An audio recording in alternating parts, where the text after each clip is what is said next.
Alrighty, I'm going to tell you guys a little secret that I do to get myself a whole stack of silver. And I mean bona fide solid sterling silver stuff that really has quite a value in it. Not plated crap. And now this here is actually solid sterling.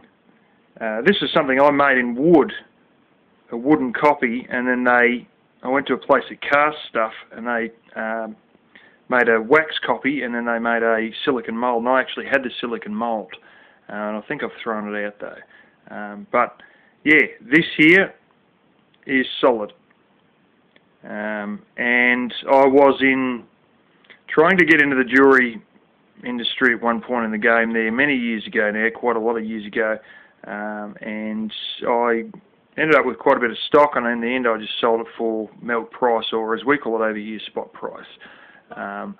But anyways, this here, now this is good in a way. I got this pre-GFC when the silver price wasn't worth shit, and since then the silver price has peaked. I think it's on the way back down now, but it's peaked at like 5-fold what I would have paid for this in regards to actual silver price. But there was $72 worth of silver in this.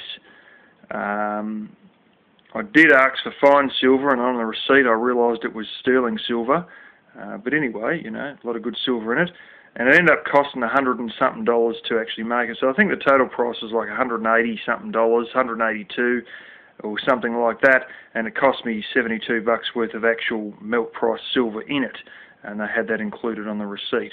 But yeah, the labour was, you know, like 110 or whatever. But yeah, that's something I've got, and that was silver that was basically bought very cheap. Now, there is a way that you can go around and get yourself silver stuff that is not plated silver, because when you know those stupid goblets that everybody used to give people for their 21st birthday back in the 1980s and all that, they've got a lousy 10 cents worth of silver on it. The cost it would be to take the silver off it isn't worth what the silver is worth itself. So you don't want anything silver plated because it's worthless crap. But I can tell you how to get hold of solid silver stuff, solid sterling silver stuff like this, really cheap. And there's a very quick, simple method that you can tell. Now, it's all based around the weight.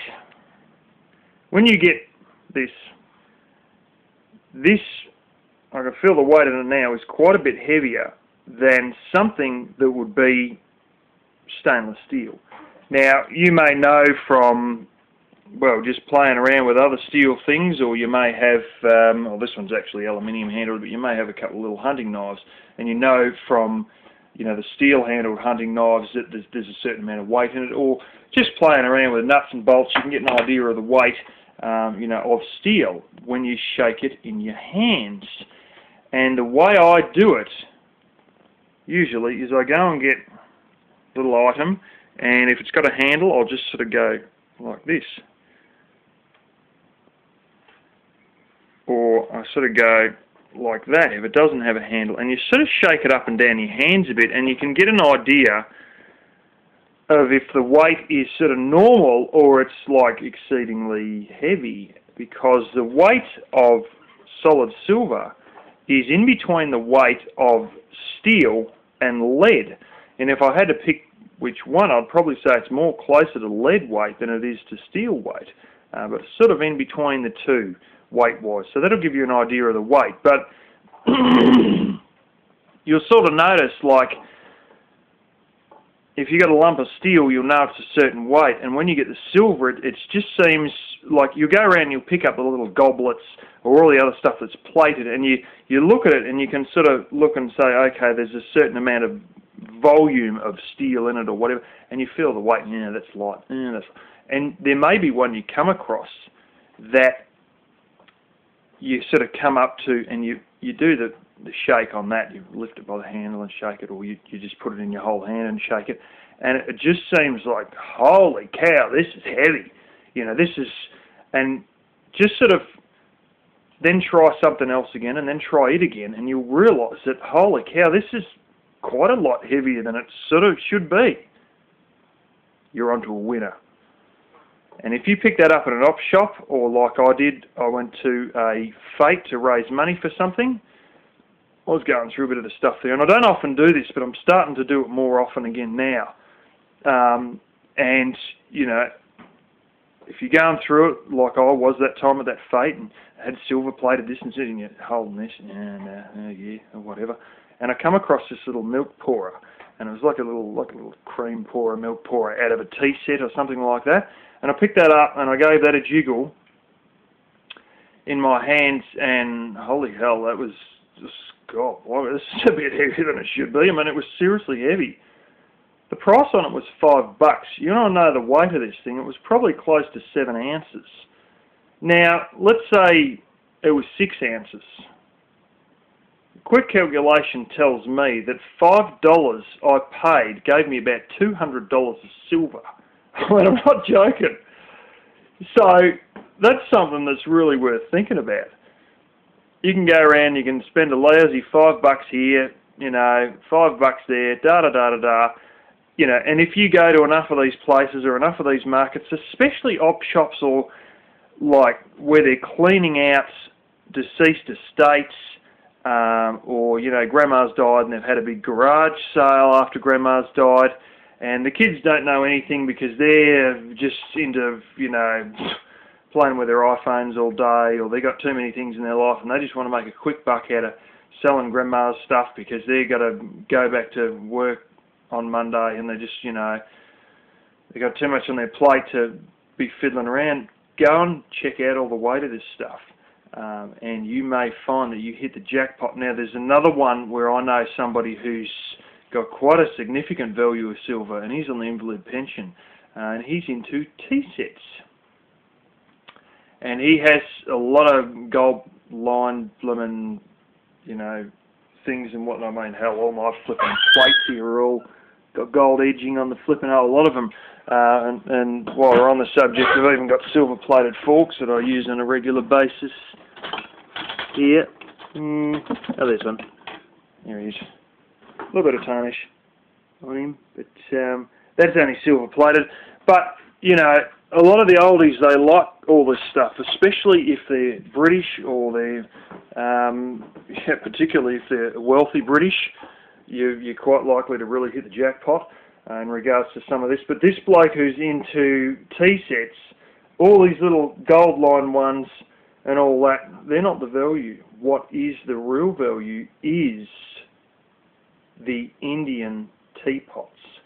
Now, these are quite identifiable not only by their weight, but to really check for sure, lift it up, turn it upside down. They'll be really ornamental looking. Lift it up, turn it upside down, and you'll see writing underneath. And it's Indian writing. And if you've been to a curry shop or whatever, like, you know, like an Indian food shop, you'll see enough of the cardboard boxes and the products on the shelf have got this sort of writing on it. And it sort of looks a bit like Thailand writing, but sort of a bit like it's mixed with Arabic writing sort of thing. It's sort of a mix between Arabic script and Thailand script, but probably more like Thailand script. It's called Hindi, H-I-N-D-I. And if you see any Hindi lettering underneath that teapot, I can just about bona fide guarantee that it'll be solid silver. Absolutely just about guarantee it. And you'll pick it up and you'll feel the weight straight up. That is seriously heavy. And don't give a crap about if the fact the lid's busted, and, you know, it doesn't mean anything. The melt price of that thing. You know, if you can get that and they go, oh, it's a nice one, you know, it might be blooming a certain amount of dollars. If you get it for $20, even $50, you know, there's likely, some of these ones, they're flipping just about, you know, you lift them up, it's like, whoa!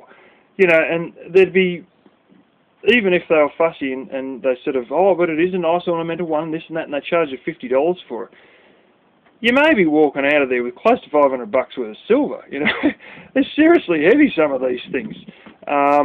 You know, so, you know, it'd be 15 ounces or maybe even nearly 20 ounces of silver in some of these, you know.